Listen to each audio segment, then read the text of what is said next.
So, og mga madi. Kabalo mo ba to nung taglaong napansit-pansitan? Diyari ko karon sa ako tanom-tanom takay kani. Hanap ko pansit-pansitan kay tambay ko no ini sa gout. Sa gout kay tong maghubag gani ang mga siki tungod sa gout. Kung mabisa man ko nato na tambay sa gout, hanap ta diri adapit. Na mauman ni siyang tawa-tawa, tambay sa dinggi. Wala pa sa tao. Bagan kita ko dari dapita sa amo.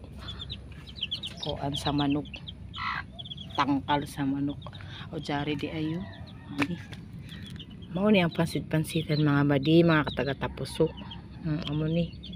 Tambay ko ni siya sa taasad ang uric acid og ng mga namburot na mga kuan kanang sa sikigani tungod sa gout.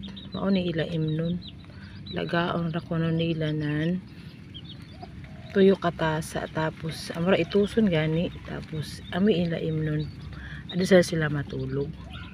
So mauning tapos ang testimony niya kay bali 2 months siya nag-inom ani kanilaga kaloy sa Ginoo naway na ko ni gout. Amo gajud ini ang tambal na dari ra sa ato bungso yan. Di na ta magpalit or mag-inom ng mga synthetic medicine. So at the same time, disiplina po sa kaon. Para di na magbalik-balik sa nato tagbati. Mauni si Jang pansit-pansitan. Kani.